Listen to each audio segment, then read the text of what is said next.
Clear বলেন। আচ্ছা আচ্ছা আচ্ছা ভাই, আমি আসলে মূলত এসেছিলাম একটু পরামর্শের জন্য। আহ, যেমন হচ্ছে আমি পরামর্শটা এরকম যে কোরআন পাঠ করার, হ্যাঁ কোরআন আমি যে পড়বো, কোরআন পাঠ করার কি আসলে বেসিক কোনো রুলস আছে? যে হচ্ছে ধরেন ওই দিন আমি একটা বিষয় দেখলাম যে উসুলে কোরআন, হ্যাঁ তারপরে হচ্ছে ইবনে কাসির, তারপরে হচ্ছে জালালাইন, তারপরে আরো কি কি যেন বললো, হ্যাঁ। তো আসলে আমি একটু কনফিউজ, আসলে আসলে কোরআন পড়লে যে যে সাহাবীদেরকে এই একটা সাহাবীদেরকে বলা হয়েছে, এ একটা আমাদেরকে বলা হয়েছে, আমি আসলে এটা বুঝবো কিভাবে? আসলে এটার কি কোনো পদ্ধতি আছে? পদ্ধতি মানে কোনো নিয়ম বা কোনো কিছু? Actually আমাকে যদি আপনি একটু আমাদের বুঝায় ওয়েবসাইট বলতেন কখনো আর কি। পড়ছেন? এই যে তাসকিয়ানফস.কম ওয়েবসাইট কখনো পড়ছেন? মানে গেছেন, কখনো ভিজিট আমি করছেন? আমি তাসকিয়া নফসে গিয়েছি, আমি দুই একবার ভিজিট করেছি, আমি দুই একটা আর্টিকেল আচ্ছা, পড়েছিলাম ওখানে খুব একটা সম্ভবত। আর্টিকেল আছে কুরআন না বোঝার ৫টা কারণ। ওই আর্টিকেলটা সবার আগে পড়বেন। তাহলেই আপনি বুঝতে আচ্ছা পারবেন যে কি কি জিনিস ফোকাস মাথায় রেখে কুরআন পড়তে হবে। তাহলে আপনি সবই বুঝবেন। আগাটু মাথা হয়তো ৫% ১০% হয়তো সমস্যা হতে পারে, কনফিউশন হতে পারে, কিন্তু 90% আপনি বুঝবেন। কুরআন না বোঝার ৫টা কারণ, এই আর্টিকেলটা আগে পড়বেন। আচ্ছা আচ্ছা, ধন্যবাদ। আর কোনো সাজেশন ভাইয়া? আর সাজেশন হচ্ছে যে কুরআনটা আপনি কেন পড়ছেন, এটা আপনার মাথায় রাখতে হবে। আপনি কি মহাপণ্ডিত হওয়ার জন্য কোরআন পড়ছেন, ঈশ্বরচন্দ্র বিদ্যাসাগর হওয়ার জন্য পড়ছেন, না কি কি কাজ করলে আমি জান্নাতে যাইতে পারবো আর কি কি কাজ করলে আমার জাহান্নামে যাইতে হবে, এইটা আমি ক্লারিফাই হইতে চাইতেছি। আপনার মাথার উদ্দেশ্য কি? মানে আপনি কোরআনের ভুল ধরতে চাচ্ছেন, না আসলে জান্নাতে যাইতে চাচ্ছেন, জাহান্নাম থেকে বাঁচতে চাচ্ছেন? তাহলে কি কি কাজ আপনি শুধু না খুঁজবেন যে না কোন কাজটা করলে জান্নাতে যাওয়া যায়, এই শুধু আয়াত খুঁজবেন। দেখবেন যে পাবেন যে হ্যাঁ, তোমরা ই করো, সত্য কথা বলো, তোমরা মানুষকে দান করো, তোমরা জুলুম করো না, তোমরা ধৈর্য ধারণ করো, এইরকম টাইপের আয়াত পাবেন। তখন ওগুলো ক্যাপচার করে ফেলবেন, ওগুলো প্রয়োজন নোট করে রাখবেন যে আমার এই আয়াতগুলো দরকার, এগুলো মেনে চললে আমি জান্নাতে যাইতে পারবো। আবার এমন এমন আয়াত পাবেন যে এই কাজ করলে, যারা সম্পদ জমা করে গুনে গুনে রাখে তাদের জন্য এই আযাব আছে, এই আযাব আছে, এরকম বিভিন্ন জিনিস পাবেন। ওই আয়াতগুলো নোট করে রাখবেন যে এইগুলো করলে আমার জাহান্নামে যাইতে হবে। এরকম যেই জিনিসগুলো মনে হবে যে এই আয়াতটা আমার জান্নাতের জন্য ইম্পর্টেন্ট, ওইটা নোট করবেন। আর এই আয়াতটা আমার জাহান্নামের জন্য ইম্পর্টেন্ট, ওইটা নোট করবেন। এইভাবে যদি আপনি আগান, তাহলে আপনি কোরআনটা পড়ে খুব মজা পাবেন। বুঝতে পেরেছি, বুঝতে পেরেছি। না আসলে বিষয় হয় কি পরকালের যে মুক্তি কি নেবেন, ধরেন, পরকালে কিভাবে মুক্তি পাবেন, নাজাত পাবেন, কিভাবে সারা হ্যাঁ পাবেন, হ্যাঁ, মাপ পাইবেন, এইটাই, এই এটা জন্য মাথায় রাখতে হবে। এখন বিষয় হচ্ছে নানানজন নানান ধরনের কথা বলে, হ্যাঁ। যে এই যে আয়াত, এই একটা আয়াতের একটা আয়াত আমি পড়তেছি, হ্যাঁ। তো এই আয়াত আসলে কাকে ইন্ডিকেট করতেছে? লাইক যেমন হচ্ছে আমার ইন্ডিকেট করা হচ্ছে, নাকি ওইটা হ্যাঁ, ওই ওইটা সময় আপনি কোনো আগে ওই যে ঘটনার কোরআন, উপরে ভাই ওইটা তৈরি করা আপনারা যেটা হচ্ছে? বলছি, আপনি এখন আগে ওইটা করেন। কোরআন না বোঝার ৫টা কারণ, ওইটা পড়ে তারপরে আপনি কোরআন একবার পড়েন, ফার্স্টে একবার পড়েন ওই সূত্র অনুযায়ী। তারপর যেগুলা যেগুলা না বুঝবেন কি কি, তারপরে আসবেন, ইনশাল্লাহ আপনাকে উত্তর দেওয়া হবে। একবারও পড়বেন না ভাই, তাহলে প্রশ্ন আপনার মাথায় তো ১০ লক্ষ, ১০ লক্ষ প্রশ্নের উত্তর আমি আপনাকে দিলে আমারও অত সময় নাই, আর আপনারও অত সময় নাই, আর মানুষেরও এত খেয়ে দেয়ে কাজ নাই। ঠিক আছে? আচ্ছা, রাজিয়া সুলতানা, জি, আপনি অনলাইন অন এয়ারে আছেন, জি কথা বলুন। আপনি কি শুনতে আহ, পাচ্ছেন? জি ভাইয়া শুনতে পাচ্ছি। আমাকে শোনা যাচ্ছে কি? জি শোনা আমার কথা যাচ্ছে, শোনা জি। যাচ্ছে কি? জি শোনা যাচ্ছে, জি আহ, বলুন। জি আমি মানে অনলি কোরআন আপনাদেরকে মানে আপনার অনেক ভিডিও দেখি তো, তা অনেক কিছুই মানে জানতে পেরেছি, অনেক কিছুই শিখেছি। মানে কোরআন অর্থ সহ পড়ারও চেষ্টা করি এখন। তো আমি একটা কিছু কিছু বিষয় তো ধরেন আমরা ইয়ে করে মানে পুরোপুরি ভাবে বুঝতে পারি না। ধরেন এখন মানে মানে আপনারা যেভাবে আর কি ধরেন করেন অর্থগুলো পড়ে, যেমন পুরোপুরি ভাবে খুব সুন্দর করে আপনারা স্টাডি করেন যদিও, এখন আমরা তো আর মানে এত সাধারণ জনতা বুঝি না, তো সহজভাবে বুঝতে পারি না। অর্থগুলো খুব ইয়ে লাগে, মানে খুব জটিল লাগে। এখন মানে এটার ইয়ে কি, মানে উপায়টা কি যেটা সহজ ভাবে মানে বুঝতে পারাটা, মানে আপনারা তো লাইন বাই লাইন খুব সুন্দর করে আহ, অর্থগুলো বলছেন এবং না, এটার আপনার কি এটার আপনার কি ইয়েগুলো। মনে হচ্ছে যে হঠাৎ করে একদিন ঘুম থেকে উঠলাম আর সব সহজভাবে আমরা শিখে গেলাম, এরকম কি মনে হচ্ছে আপনার? না না না না না না, অবশ্যই না। আপনারা অবশ্যই এটাকে খুব মানে রিচার্জ করছেন, লেখাপড়া করছেন সেজন্য আর কি। আর আমরা তো আম জনতা। আচ্ছা যেটাই হোক, আমার প্রশ্নটা ছিল কি আপনি আম যে জনতা, মানে আমরা কি মেয়েদের ফেরেশতা জিব্রাইল? আমরা আপনি যে বললেন আমরা আম জনতা, আর আমরা কি ফেরেশতা মানে জিব্রাইল? আমরা তো এত মানে মানে আমি গুছিয়ে বলতে পারছি না আসলে। আমরা তো এত লেখা মানে নর্মাল শিক্ষিত মানুষ, মানে আমার কাছে মনে হয় কোরআনটাকে জানতে হলে অনেক পড়াশোনারও দরকার আছে, আমার কাছে এরকম লাগে আর কি। এখন ধরেন না, নর্মাল কোরআনটাকে ভাবে জানা পড়লে আপনার মাকসাদ, কোরআনটাকে জানা আপনার মাকসাদ হবে কেন? আপনার মাকসাদ হবে জান্নাতে যাওয়া, জাহান্নাম ঠেকানো, এটা জি হবে জি আপনার সেটাই মাকসাদ। বিধিনিষেধ গুলো। হ্যাঁ হ্যাঁ সেটাই তাহলে বলছি আমি, তাহলে মানে এই বিধিনিষেধ বিধিনিষেধ তো, গুলো জানতে কোরআনের হবে তো। বিধিনিষেধ তো খুব জটিল না, খুব সিম্পল, খুবই সিম্পল। ঈমান আনো, কর্মকে সংশোধন করো, পাপের কাজ ছেড়ে দাও, আ- জুলুমের কাজ ছেড়ে দাও, ভালো কাজ করো। ভালো কাজ কোনটা, জি এইটা জি এইটা জানতে নিশ্চয়ই স্কুল কলেজ জি বিশ্ববিদ্যালয়ে যাওয়া এটা লাগে না। এগুলি জানি। জি জি জি জি এগুলো জানি, দ্যাটস এগুলো অল, যেন আপনি দ্যাটস যখন অল, বলেছেন। হ্যাঁ এইটুকুই হ্যাঁ তো, সেগুলি আর সহজ দরকার লাগে। কি? এখন আমার একটা প্রশ্ন ছিল, সেটা হলো কি আমার মেয়েদের পর্দার বিষয়টা না, আমি একটু ক্লিয়ার ভাবে কি আপনি একটু বুঝিয়ে বলবেন কি, মানে পর্দাটা কতটুকু কি প্রয়োজন? যেমন ধরেন আমি পর্দা এখন করি আলহামদুলিল্লাহ, কিন্তু এইটা আপনার বাজেটের উপরে। আপনার বেশি টাকা থাকলে 2000 টাকা দামের পর্দা কিনবেন, ভালো পর্দার দোকানে না যাবেন। না না না, ওইটা বলছি না। আর কম বাজেট আমি থাকলে সেটা 150 টাকা বলছি দামের ফুটপাত থেকে কিনবেন। মানে পর্দা বলতে মেয়েদের পর্দা পকেট আমি সেটার কথা বলছি। মানে মানে মানে ধরেন এখন আমাদের হুজুরে যেরকম বলে, যেমন আপাতত মস্ত যেমন মেয়েদের ঢেকে রাখা হাত মোজা পা মোজা এরকম যেমন বেশি কঠিন করে ফেলে। এখন মানে এটা আসলে কতটুকু এটা কোরআনের আয়াতের অনুযায়ী, মানে এত ওই যে বলে মাথার প্রথম, কাপড় কি শোনেন জানি বলে শোনেন, মাথার। প্রথম কথা জি জি হচ্ছে যে আপনি সূরা বানী ইসরাইলের 22 থেকে 39 আয়াত পড়বেন। এখানে হিকমতের আয়াত আছে কোরআনের। এখানে আপনি জি একটা আয়াত পাবেন যে 32 নম্বর আয়াত, তোমরা অশ্লীলতার ধারে কাছেও যাবে না। এটা হচ্ছে ফার্স্ট জি শর্ত। জি এই জি আয়াতটা আপনি মাথায় সেট আপ করে নেবেন যে অশ্লীলতার ধারে কাছেও আমি যাব না। আপনি হাত মোজা পা জি মোজা পরে অশ্লীলতার ধারে কাছে গেলে লাভ হইলো কি? কোনো লাভ হ্যাঁ হ্যাঁ হইলো? তা তো হইলো অবশ্যই। না। না না এটা না হচ্ছে কোনো আপনার লাভ হলো না। হ্যাঁ ফার্স্ট প্রায়োরিটি, যে আমি অশ্লীলতার ধারে কাছেও যাব না। মানে করা তো দূরের কথা, আমি ধারেও যাব জি না, কাছেও যাব না। যেমন আদমরে কিন্তু গন্ধম ফল, ওই যে হুজুররা বলে গন্ধম ফল খাইতে নিষেধ করছে, গন্ধম ফল খাইছে না, আদমকে গন্ধম ফল খাইতে নিষেধ করে নাই। ওরে বলছে ওই জি গাছের ধারেও যাবি না, গাছের কাছে জি যাওয়া নিষেধ। গাছে গেলে না মনে হবে যে পাকা পাকা আম ঝুলতেছে, একটা ঢিলা মেরে একটা আম খাই পেড়ে। আল্লাহ অর্ডার দিছে কাছেই জি যাবে না, তো অশ্লীলতার আপনি কাছে যাবেন না, করা তো অনেক দূর। এখন আপনি বোরখা হাত মোজা পা মোজা পরে অশ্লীলতার মধ্যে গেছেন, তাহলে তো কোনো লাভ হলো না।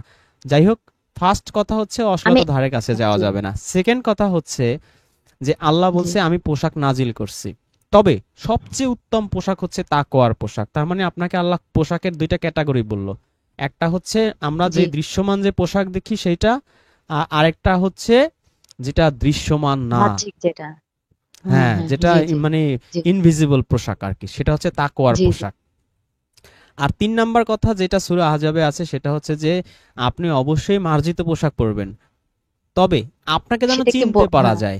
জি বলছে কি, যাতে তোমাদের আমাকে জি চিনতে পারা সরি যায়, চিনতে যাতে পারা যায়। তোমাদের আচ্ছা আচ্ছা চিনতে পারা যায়। আপনি এমন পোশাক পরলেন আপনাকে আপনার মাই চিনতে পারতেছেন, আপনার বাবাও চিনতে পারে। রাস্তায় আপনি গাড়িতে অ্যাক্সিডেন্ট করে মরে পড়ে আছেন, বা অ্যাক্সিডেন্ট করে হাত পা ভেঙে পড়ে আছে, আপনার হায় হায় আমার জি মেয়ে, আপনার কাছে হসপিটাল নেবে, তার মেয়ে না কোন রহিমউদ্দিনের মেয়ে সে তো চিনতেছে না। আপনার এমনই অবস্থায় বের হইছেন, চেনার কোনো কায়দা নাই। আল্লাহ বলছে যাতে তার তোমাদের চিনতে মানে পারা যায়, তো আপনি যেভাবেই পোশাক পরেন আপনাকে যেন চিনতে পারা যায়। আর মার্জিত রুচিশীল পোশাক, এটা এটা এটা ইট ডিপেন্ডস অন কালচার। কারণ এখন আমার দেশে যেটা মার্জিত রুচিশীল সেটা হয়তো আরেক দেশে খ্যাত খ্যাত মনে হইতে পারে, আবার আরেক দেশে যেটা মার্জিত রুচিশীল আমার কাছে সেটা মনে হইতে পারে মানে কি ব্যাপার মার্জিত এতগুলো। রুচিশীল জি, আহ আপনি নিজে আপনার চিন্তা রুচিশীল করবেন যে বলতে কি ঢিলা ঢালা আমার মা বা আমার মানে বোন কি ধরনের পোশাক পরলে আমার কাছে অরুচিকর মনে হইতো না, এটা মাথায় আনবেন। যে এই সেম পোশাকটা এখন যদি আমার মা অথবা আমার বোন বা আমার স্ত্রী যদি রাস্তায় বের হইতো পরে, তাহলে মানে এটাকে আমার কাছে রুচিশীল মনে হইতো। যদি মনে হইতো না, রুচিশীল মনে হইতো না, তাহলে ওইটা আপনি এখন পরবেন না। জি ভাইয়া একটা মানে প্রশ্নটা হলো, আমি তো ধরেন রুচিশীল পোশাক বাংলাদেশের পোশাক যা হয়, ধরেন আমি সালোয়ার কামিজ পরলাম, ঠিক আছে, নর্মালি সালোয়ার কামিজ পরে, তো সেটা কি মাথায় কাপড় দেওয়া বা ধরেন কোরআনে তো আছে যে মাথার কাপড় বুকে টেনে দাও, যেটা আয়াত মনে হয় আছে এটা, তাই না? মানে সেটাকে জি জি জি, আছে আছে, ধরেন জি আছে। তাহলে আচ্ছা মাথার কাপড় বুকে টেনে দাও, তাহলে তাহলে মাথা কি খালি থাকবে? আমি এটা বুঝতে পারি না, জিনিসটা আয়াতটা আমি বুঝতে পারছি না। মানে জিনিসটা কি মাথা আপনার সহ তো ঢেকে? সূরা বাকারার সেই বনী ইসরায়েলের গরুর ইসে পাইছে, কি যেন বলে সরি এটাকে। সরি, আমি কিন্তু পেঁচাতে চাই না, না না না, আমাকে ওরকম কিছু মনে করবেন না প্লিজ। আচ্ছা যাই, আমি তো শুনি না জামিল না। ভাই আপনি একটু আপু আপার সাথে আমি, কথা বলেন। আপু সুলতানা আপু, জি বলেন নাম্বার ভাইয়া। নাম্বার ওয়ান সূরা আরাফ আয়াত নাম্বার 26। আল্লাহ আপনাকে পোশাকটা দিছি কি জন্য? আপনাকে আগে একটা পোশাক আমাদেরকে আল্লাহ দিছি কি জন্য, পরব কি জন্য, সেটা আল্লাহ বলে দিছে। কি জন্য পরব? আল্লাহ বলছে তোমরা তোমাদের লজ্জা স্থান হেফাজত জি হেফাজত জি করার জন্য আমি তোমাদেরকে পোশাক দিছি। লজ্জা স্থানটাকে আমার জি। ঢাকার জন্য আমাদেরকে পোশাক দিছে, ঢাকার জন্য। এইবার আসেন, হ্যাঁ জি। আপনার হ্যাঁ আপনার আমার তো জ্ঞান প্রজ্ঞা আছে, আমরা যেহেতু বুঝি লজ্জা স্থান কি, ঢাকার জন্য পোশাক মূল, জি এটা জি। এটা ঢাকার জন্য হ্যাঁ আমাদেরকে পোশাক দিতে। এখন জি বলছে কি যে ওই যে কিছু আছে মুমিন এবং রসুলের স্ত্রী এবং মুমিনদের জন্য বলছে, নারীদের জন্য বলছে কি যে তোমরা তোমরা এমন পোশাক পরো, আভিজাত্যের পোশাক পরো যাদেরকে তোমাদেরকে চিনা যায় এবং তোমাদেরকেও ইফতিজিং বা উত্ত্যক্ত কেউ না করে। আর একটা কি যে তোমাদের একটা অতিরিক্ত একটা পার্টস, একটা আলাদা একটা আপনারা আপনাদের ভাষায় কি বলে, ওড়না, ওড়নাটা বুকের জি উপরে জি টানিয়ে জি দাও, জি। যাতে করে তোমাদেরকে চিনতে সুবিধা হয়। আর আপনি এমন একটা পোশাক বলেন ঢাকে ঢুকে চশমা, হাত মুদা পা মুদা দিয়ে যে দুলোভাই আপনাকে চিনি না, এটা বেকায়দা ফেলে দেবেন না? এটা বেকায়দা ফেলে গেলেন না? দুলোভাই আপনাকে চিনলো না, একসাথে হাঁটতেছেন, না, দুলোভাই কার চেনা চেনা দিকে? চেনা তো যায় না, যেটা আমি যদি মুখ টুক ঢেকে একেবারে ইয়ে করে ফেলে, সেক্ষেত্রে চেনা যাবে না। আমি সেক্ষেত্রে সেটা না করলাম যে মুখ ঢাকলাম না, সেটা ঠিক আছে। শালীন পোশাক, যেটাকে আল্লাহ বললো যে বুকের টেনে দিতে, সেটা করলাম। দ্যাটস তারপর ইট, এতটুকুই। আরেকটা মানে কথা তাহলে কি কি আর শোনেন, কোনো? না, জি আপনার আগে আয়াতের শুরুটা কি যে প্রথম পুরুষদের, তবে তোমরা তোমাদের দৃষ্টি সংযত রাখো। তারপর আসেন জি জি মেয়েদের, প্রথমেই জি কিন্তু করছে তোমরা তোমাদের দৃষ্টিকে সংযত রাখো। আপনি যত বড়ই চশমা টশমা একদম মেকআপ হ্যাঁ হেজাব মেকআপ যা অবশ্যই। করেন, জি আপনার দৃষ্টি যদি থাকে দৃষ্টি, অশ্লীলতার দিকে যদি দৃষ্টি থাকে, তাহলে তাহলে তো ওই পর্দা পর্দা, করে ওই লাভ, জি, ওই হেজাব, ওই লাভ নিকাব। নেই। আমি আমি একটা কথা বলতে চাই, আপনি মাইন্ড করেন না। মানে পর্দাওয়ালা লোক, বর্তমানে বোরখাওয়ালা লোক বেশি বেশি অপকর্ম করে, বেশি অশ্লীলতা করে। যদি জ্ঞান থেকে বুঝতে থাকেন, যদি আমার কথা বুঝতে পারেন, সব আমার ক্ষেত্রে জানা না, ঠিক আছে, অ্যাকচুয়ালি ইয়া সব ক্ষেত্রে আমি না। আমি আমি একটা কথা আমি বলি, করি ইমাম পর্দা, মেহেদী ভাই। কিন্তু আমি জি জি আপু, আমি ইমাম তো মেহেদী করি, ভাই আপনি একটু কিন্তু আমি সূরা তেমন। নূরের এই যে 31 আয়াতটা একটু আপুকে একটু পড়ে শোনান। সূরা নূরের 31 নাম্বার আয়াত। আচ্ছা, এখানে লেখা আছে যারা মিথ্যা অপবাদ দাঁড়ান।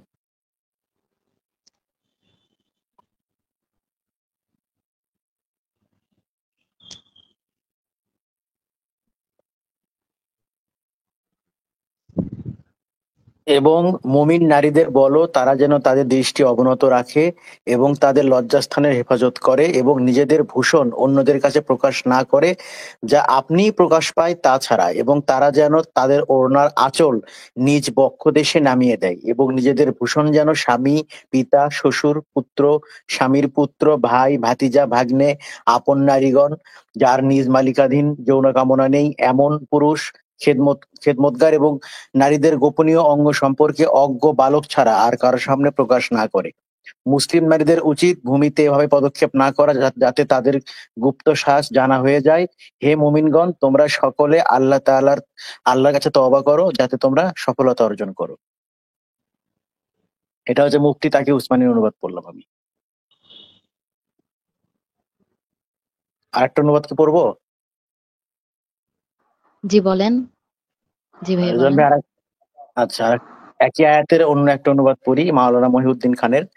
ঈমানদার নারীদেরকে বলুন তারা যেন তাদের দৃষ্টিকে নত রাখে এবং তাদের যৌন অঙ্গের হেফাজত করে। তারা যেন যা সাধারণত প্রকাশমান তাছাড়া তাদের সৌন্দর্য প্রদর্শন না করে এবং তারা যেন তাদের মাথার ওড়না বক্ষদেশে ফেলে রাখে এবং তারা যেন তাদের স্বামী, পিতা, শ্বশুর, পুত্র, স্বামীর পুত্র, ভ্রাতা, ভ্রাতুষ্পুত্র, ভগ্নীপুত্র, স্ত্রীলোক, অধিকারভুক্ত, বাদী, যৌন কামনা মুক্ত পুরুষ ও বালক, নারীদের গোপন অঙ্গ সম্পর্কে অজ্ঞ, তাদের ব্যতীত কারো কাছে তাদের সৌন্দর্য প্রকাশ না করে। তারা যেন তাদের গোপন সাজসজ্জা প্রকাশ করার জন্য জোরে পদচারণা না করে। মুমিনগণ, তোমরা সবাই আল্লাহর সামনে তওবা করো যাতে তোমরা সফল কাম হও। হ্যাঁ, এটা হচ্ছে আরেকটা অনুবাদ পড়লাম আমি। জি বুঝতে পেরেছি। আচ্ছা, তো আর কি পড়বো সুলতান আমি? আপু, আপনি জি আপনি জি ভাইয়া। প্রথমে আপনাকে যে মেসেজটা আছে দৃষ্টি সংযত, তার মানে আপনি চোখ বুজে থাকবেন না, নিসবি তাকাই থাকবেন না। আপনার যে দৃষ্টিটা সেটা সংযত রাখতে হবে। জি জি বুঝতে জি, পারছেন? সেটা তো অবশ্যই। জি, মানে এখানে মাথার কাপড়টা জি বলেছে ইমাম মেহেদী ভাই সূরা এতটুকু, আহজাবটা জাস্ট শুধু একটু পড়ে দেন, এতটুকু। সূরা আহজাব।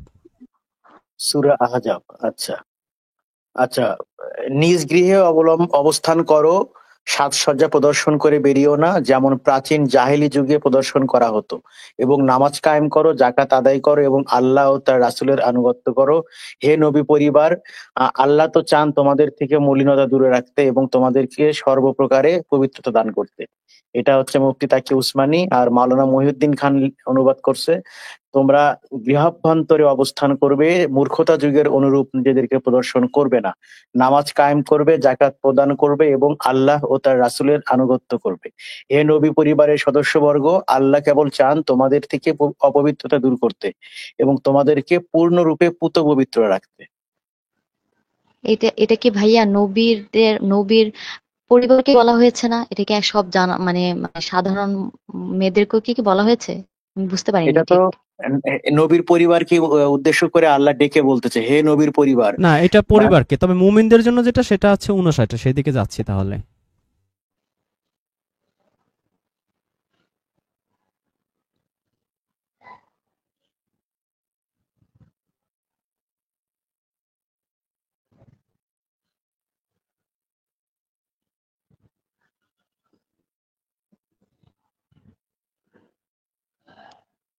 আচ্ছা, আমি এখন সূরা আহজাবের 59 নম্বর আয়াতের অনুবাদ পড়ছি।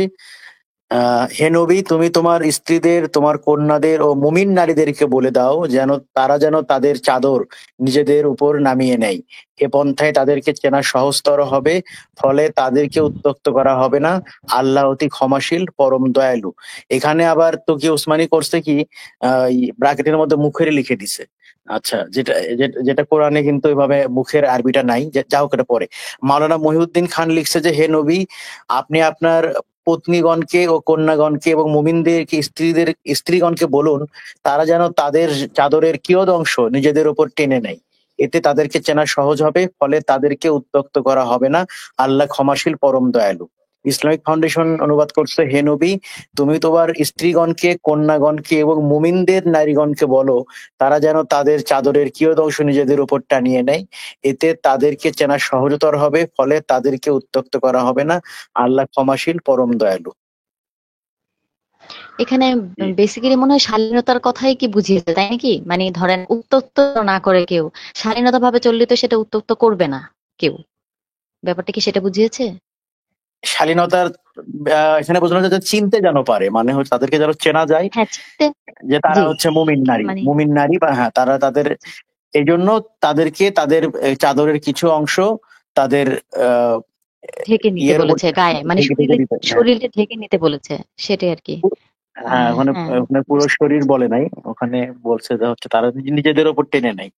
এখন কথা হচ্ছে যে এখানে আহ এই এই আয়াতগুলো দিয়ে কিন্তু কোনোভাবেই মাথা থেকে পা পর্যন্ত বা হাত মোজা, পা মোজা, এগুলো কোনোটাই এখান থেকে পাওয়া হ্যাঁ, যায় না। সেটা তো লেখা নাই। হ্যাঁ, সেগুলো সেটাই। কিন্তু পাওয়া এটা যায় তো না। মানে আপনি আপনি সালোয়ার কামিজ পরলেন, তারপর একটা ওড়না নিলে কিন্তু মাথাও ঢাকে, এবং আপনার সে ওড়না কিন্তু আপনি শরীরের অন্য অংশ ঢাকতে পারছেন সেটা দিয়ে। তো এটা কিন্তু খুবই ইজি। আপনি সালোয়ার কামিজ, মানে বাংলাদেশের যেটা কালচার, এটা কিন্তু এনাফ। এই আয়াত অনুযায়ী আমি যেটা মনে করি বা যেটা বোঝা যাচ্ছে এখানে, যে বাংলাদেশের কালচার অনুযায়ী যেটা সালোয়ার কামিজ এবং ওড়না নেয়ার যে কালচারটা, এটা সেটা তো কিন্তু ঠিক আছে। ঠিক আছে ভাইয়া। আমি শুধু একটা মানে তাহলে সেটা মাথা সহ ঢাকবো না? মানে কিছু মনে করবে না, আমি পেঁচাচ্ছি না, মানে আমি এটা বুঝতেছি না। তাহলে সেটা কি মাথা সহ আমি ঢাকবো না? মানে মাথা আপনি হিজাব তো সহ? ওড়না ওড়না দিয়ে তো মাথা এবং শরীরের কিছু অংশ ঢাকা যায়, একই সাথে ঢাকা যায়, তো সমস্যা নাই তো। এবং না মাথা মেহেদী ভাই, ঢাকার কথা মাথা, বলা হয়েছে, মেহেদী মাথা ভাই ঢাকার কথা বলা একটা হয়েছে। আলাদা হ্যাঁ, পার্টস, একটা আলাদা পার্ট বুকের উপর দিয়ে রাখতে বলছে। এখানে মাথা মতো কিছু বলে হ্যাঁ, নাই। আলাদা একটা পার্টস বুকের উপর এটাই, রাখতে বলছে। হ্যাঁ সেটাই তো বলছি যে মাথার কথা আমি অন্য এটাই আয়াতে বুঝতেছি না। বলছে, অন্য আয়াতে বলছে মাথার তা কাপড় প্রকাশমান বলছে ব্যতীত, বুকে। অন্য আয়াতে বলছে জি, তা প্রকাশমান ব্যতীত, অন্য আয়াতে। বুঝতে পারছেন? অন্য জি অন্য আয়াতে বলেছে কি ভাইয়া, কি? যেটুকু অন্য প্রকাশমান, ওই যে বলছে, এটা তো যে মেহেদী ভাই পরে শুনাইলো, যতটুকু প্রকাশমান হ্যাঁ, ব্যতীত যেটুকু প্রকাশ ততটুকু পায়। পায়, যতটুকু প্রকাশ পায়, দেখা যায়, চেনা যায়, বোঝা যায়, ততটুকু ছাড়া। আচ্ছা আচ্ছা আচ্ছা, জি জি জি জি, আমি এখন ক্লিয়ার বুঝতে পেরেছি। আমি মনে করি যে সালোয়ার কামিজ এটার জন্য পারফেক্ট, বা যেটাই পরেন না কেন আপনি মাথা এবং শরীরের উপরের অংশটা ঢেকে থাকার যে ব্যাপারটা, এটা হলেই হয়ে যায়। আর একটা ব্যাপার হচ্ছে যে অশ্লীলতা এবং শালীনতা অনেকটা আপেক্ষিক ব্যাপার। সেটা হচ্ছে এক এক দেশে এক এক সমাজে এটা এক এক ভাবে দেখা হয়। তো বাংলাদেশের প্রেক্ষাপটে সালোয়ার কামিজ এবং ওড়নাটা একটু ঠিকঠাক করে নেয়া, এটাই হচ্ছে শালীনতা বোঝা যায়। তো কোরআনে কিন্তু কোথাও বলে নাই যে চুলের যেন অংশ দেখা না যায়, হাতের মানে হাত যেন দেখা না যায়, অর্থাৎ মানে হাতের যে আপনার তালু বা নিচের অংশটা, পা যেন দেখা না যায়, এরকম কিন্তু কোথাও বলা নাই। বলছে বরঞ্চ সাধারণত যা প্রকাশ পায় তা ছাড়া, অর্থাৎ এই যে হাত, পা, এগুলো তো আপনার প্রকাশ পাবেই। আপনি তো হাত, পা, আপনার চেহারা, এগুলো তো প্রকাশ পাবেই। তো এগুলো বাদ দিয়ে এবং আপনার সাজসজ্জা থাকতে পারে, সেগুলো প্রকাশ করা, মানে সেগুলো যেন প্রকাশিত হ্যাঁ, না হ্যাঁ, হয়, হ্যাঁ, সেটাই। এগুলো। হ্যাঁ, এটা হ্যাঁ, হ্যাঁ, এটাও আমি জানতে চাচ্ছিলাম যে সাজসজ্জা মানে সেটা করা যাবে না। মানে মানে এখানে বলা হয়েছে দৃষ্টি আকর্ষণ যেন কাউকে না করা হয়, এটাই তো বলা হয়েছে মেন কথা। যে আমি মুখ যদি আমার খোলা থাকে মাথা, এখন আমি যদি সালোয়ার কামিজও পরি, এখন আমি ধরেন গর্জিয়াস ভাবে সাজা অনেক মানে ধরেন সেক্ষেত্রে তো দৃষ্টি আকর্ষণ করা হলো কাউকে, তাই না? এখন সাজসজ্জাও করা নিষেধ করেছে আল্লাহ, ঠিক না? এখানে মানে না, সাজগোজও তো নিষেধ। আপনি আপনি 700 100 বার করবেন, আপনি করবেন দুলাভাইয়ের জন্য, আমার ভাইজানের জন্য করবেন, 100 বার করবেন, সাজসজ্জা কেন করবে জি, না না কেন? না সেটা তো জামিল জানি, ভাই, সেটা তো জামিল জানি ভাই, স্বামীর জন্য সাজসজ্জা করা যাবে। সাজসজ্জা যদি কসমেটিক্সের দোকানদার মাসালার জন্য করে তাহলে সমস্যা কি? গুনাহ হবে? দোকানদার দেখে বলবে আপা আপনাকে আজকে খুব সুন্দর লাগছে, শুনতে তো ভালো লাগে, স্বামী তো বলে না। এটা ঠিক বলছেন। না, ঠিক আছে, আমি বুঝতে পেরেছি ভাইয়া। জি, সাজসজ্জা সেটা তো কোরআনে বলেই দিয়েছে যে সাজসজ্জা করতে নিষেধ মানে বাইরের মানুষের কাছে সাজসজ্জা যেন দিলে তো সেটা দৃষ্টি আকর্ষণ হবেই, এটাই তো স্বাভাবিক। আর আরেকটা কথা, পোশাকের ক্ষেত্রে তো কিছু বলা হয়নি। পোশাক যদি যদি মানে ঝাঁকজমক মেয়েরা ধরো সাজসজ্জা করলাম না, তাহলে পোশাক যদি আপনি গর্জিয়াস পরা হয় সেক্ষেত্রে কোনো সমস্যা নেই, তাই না? মানে পোশাক যদি পোশাকের কথা তো কোনো বিধিনিষেধ নাই মেয়েদের। ওইটা ভুল একটা মেসেজ ছিল যে পুরুষ লোকে সোনা পড়তে পারবে না, মহিলারা রেশম টেশম কি যেন ছিল, না মানে ম্যাডাম, প্রচলিত। পোশাক ওটা যে জি, না হচ্ছে এই যে আপনার ইমাম মেহেদী ভাই, বাজেটের উপর ইমাম না। মেহেদী হ্যাঁ, ভাই, বেশি হ্যাঁ। এইটা নিয়ে বেশি কথা বললে হলুদ গরু খোঁজা লাগবে কিন্তু আমাদের। সরি ভাইয়া, আমি আসলে ওরকম না, সরি ভাইয়া। আচ্ছা ঠিক না, আছে, আমি যেটা আমি বলতে চাচ্ছিলাম যে পোশাকের ব্যাপারটা হলো বাজেটের উপর। আপনার বাজেট যেমন, আপনার পোশাক তেমন হতে পারে। এটা নিয়ে কোনো সমস্যা নাই তো। আপনার পোশাক জাঁকজমক হলে সেটা তো অশালীন হয়ে যাবে, তাই না? আপনার পোশাক যদি আপনি আপনি যদি ভ্যানের ওপর থেকে পোশাক না কিনে আপনি যদি যমুনা ফিউচার পার্ক থেকে কেনেন, সেই পোশাকটা কি অশ্লীল হয়ে যাবে? যদি আপনি না, ঠিকঠাক না, না, ভাবে শালীন অন্যান্য, পোশাকই দামি হতে পারে। না, হ্যাঁ, এটা তো দামি হতেই শালীন পারে। পোশাকও তো দামি আছে। জি, জি, জাঁকজমক হইতেই জি, জাঁকজমক জি, জি, হইতেই পারে। ঠিক আছে। সেটা কোনো জি, ব্যাপার জি, না, ওইটা থ্যাংক কোনো ইউ। ব্যাপার না। আর আপনাকে দেখে কে ঠিক আছে। কে আপনাকে দেখে কে দৃষ্টি খারাপ করবে, কে ভালো করবে, দায় তো আপনি নিতে পারবেন না, তাই না? এটা তার কারণ ব্যাপার। যে হ্যাঁ, এটা যে তার ব্যাপার। আপনাকে হ্যাঁ, সেটাই। আপনার দিকে যে দৃষ্টি দিচ্ছে তাকেও তো দৃষ্টি সংযত করতে বলা হয়েছে, তাই না? জি, জি, তো মূলত এখানে জি। আসলে খুবই ন্যাচারাল। আমাদের দেশে যেভাবে চলে এটা খুবই এভাবেই আসলে ন্যাচারাল। যদিও বর্তমানে মডার্ন কিছু কালচার যেটা দেখা যায়, মানে ঠিকঠাক মতো ওড়না নেয় না বা ঠিকঠাক মতো কেয়ার করে না, এটা মানে শালীনতা বিবর্জিত আমাদের দেশের সংস্কৃতি অনুযায়ী। তো এটা খেয়াল রাখা উচিত। এটা বাদ দিয়ে নরমালি আমাদের মা বোনেরা ছোটবেলায় যেভাবে দেখেছি, যেভাবে শাড়ি পরে ওড়নাটা উপর দিয়ে নিয়ে নেয়, মাথা ঢেকে বা উপরের অংশ ঢেকে, বা সালোয়ার কামিজ পরলে ওড়নাটা সুন্দর মতো করে নেয়, দেখতেও সুন্দর লাগে, শালীন লাগে, সভ্য লাগে। এইটা হচ্ছে এটাই মূলত, এর চেয়ে বাইরে কিছু না আসলে। জি, জি, বুঝতে পেরেছি। জি, জি, আপনাদেরকে অনেক ধন্যবাদ, রেজন ভাইকে অনেক ধন্যবাদ।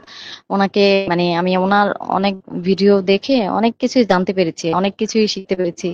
তারপর অনেকে প্রশ্ন করে উত্তর তো আর এত দিতে পারি না, মানে মানে তখন মনে হয় যে না আপনি মানে আপনাদের ইয়েতে দিয়ে দেয় আর কি, ওই মানে ইউটিউবের চ্যানেলটা দিয়ে দিয়ে যে অনেকে মানে ওদেরকে পাঠিয়ে বলি যে একটু শুনে দেখো যে এগুলো কেমন হয়। তা যাই হোক, আপনারা অনেক ভালো করছেন। রেজন ভাইয়ের মাথাটা একটু গরম, যদিও মাঝে মাঝে হয়ে আপনি যায়, যদিও সুলতান আপু, তারপরও ভালো। আপনা- জি, আপনাকে আপনার সাথে একটা পরামর্শ, মানে আপনার সাথে শেয়ার করি। আপনি কোরআন জি, আপনার নিজের ভাষা, আপনি প্রথমে যেটা বলতে চাইছিলেন যে আরবি জানা লাগবে কিনা, নো, আপনাকে জান্নাতে যেতে হলে আরবি জানা লাগবে না, আপনি আপনার ভাষায় কোরআনটা পড়বেন, বুঝে বুঝে আস্তে আস্তে প্রতিদিন 10 আয়াত 5 আয়াত 20 আয়াত যতটুকু পারেন বাংলায় বুঝতে বুঝে পড়তে থাকবেন। জি ধন্যবাদ। আচ্ছা, আপনাদের এখান থেকে যে একটা কোরআন মানে ওয়েবসাইট যেটা আছে সেটার ইয়ে থেকে দেওয়া যাবে আমাকে, ওখান থেকে যদি আমি পড়ি? ওয়েবসাইট নাকি কোরআনের আপনারা যে ইয়ে করছেন বাংলা সেটা অর্থটা ইউটিউবের ওই যে পোস্ট সেকশনে গেলে আপনি পাবেন। ইউটিউবে? পোস্ট আচ্ছা, ঠিক আছে, ঠিক আছে, জি, ঠিক ঠিক আছে। আছে। অনেক অনেক ধন্যবাদ রাজিয়া আপু। তবে আমার একটা কথা মনে পড়লো, অনেক আগে শুনেছিলাম, আমার এক শিক্ষক বলেছিল যে টাকা দিয়ে তুমি খাট কিনতে পারবে কিন্তু ঘুম কিনতে পারবে না। টাকা দিয়ে খাট কেনা যায় কিন্তু ঘুম কেনা যায় না। টাকা দিয়ে দামি বস্ত্র কেনা যায় কিন্তু পোশাক কেনা যায় না। আপনি অনেক টাকা দিয়ে অনেক বস্ত্র কিনতে পারবেন কিন্তু সেটা রুচিশীল হবে কিনা সেটা প্রশ্ন। যদি সেটা রুচিশীল না হয় সেটা কিন্তু আর পোশাক থাকে না। যাই হোক, অনেক ধন্যবাদ আপনাকে সুন্দর কিছু প্রশ্ন করার জন্য। আমরা অনেক কিছু শিখতে পেরেছি। আমাদের সাথে আছেন ডি কি তুহিন ইসলাম। জি, তুহিন ইসলাম, আপনি আনমিউট করে কথা বলেন। সালামুন আলাইকুম। জি, সালামুন আলাইকুম। জি ভাইজান, বলুন। আপনারা সবাই ভালো আছেন ভাইজান? জি জি, আলহামদুলিল্লাহ।